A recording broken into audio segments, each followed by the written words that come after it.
Meaning of education. Education is a process which draws from within.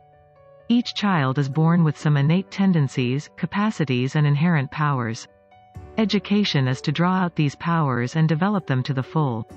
It is an instrument for leading out the complete realization of our human potential. Essentially, it is a process of development, a development of the latent inherent capacities of a child to socially useful activities. It develops to the full personality of an individual in all fields and aspects, making him intelligent, learned, bold, courageous and possessing strong good character. Types of education. There is much more to education than what takes place within the four walls of the school.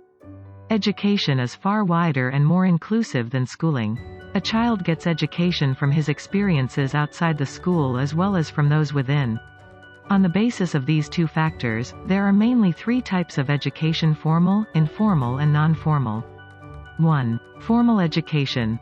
This type of education is planned with a particular end in view.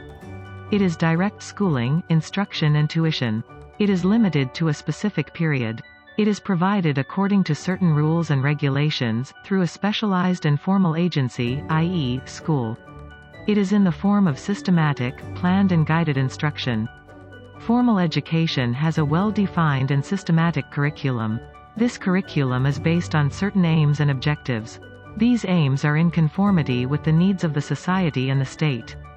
This type of education is given in a well-organized way by special functionaries known as teachers who are qualified, trained and efficient. Formal education observes strict discipline. The students and the teachers are aware of the act and engage themselves by the process of education. The school atmosphere becomes formal.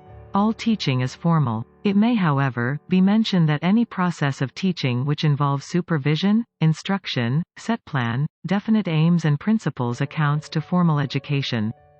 2. Informal education.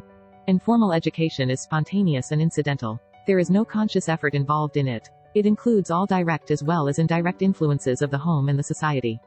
It is not pre-planned or deliberate. It takes place through interaction. The child learns many habits, manners and patterns while living with others or moving in different spheres like home and social group, etc. There is no specialized agency to impart this education. Informal education is not given by any specialized agency or institution such as school or college. There are no formal ends or objectives. Such an education takes place through daily activities or experiences and actual living in the family or community. There is no regular or prescribed timetable or curriculum. Informal education is not given according to any fixed timetable or through formal means of education. There is no set curriculum required. It is free from rules and regulations, rigidities and other formalities. There are no qualified or trained teachers and there are no examinations. However, every care is to be taken as sometimes informal education may take negative instructions.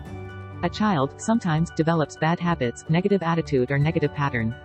It is therefore very essential that the informal media should be under check or supervision, or it is so oriented that it leads to the development of healthy attitudes, skills and value pattern. Informal education exerts significant influence in the personality development of children. 3. Non-formal education. Non-formal education is one of the recent concepts getting into use. This type of education offers a midway approach between formal and informal education. It falls between formal and informal type of education. It is partly formal and partly informal. It is semi-structured, partly intentional and partly incidental. It is an educational phenomenon, which is life-centered and problem-oriented. It is a lifelong process and benefits people of different age groups in accordance with their needs, interests and aptitudes. Its major thrust is on the out-of-school population in matters like mass literacy, functional literacy, improving skills, techniques and lifestyles. It is a lifelong process integrated with life and work. It is life-oriented and environment-based and prepares the individual change for the future. Non-formal education is meant for all ages and sections of society: children, adolescents, adults, working men and women, the unemployed and those with leisure, literate and the illiterate people. Therefore, it is a process in which there is maximum participation of the learners. Open school, open university, open learning and the correspondence courses are various examples of such a system of education.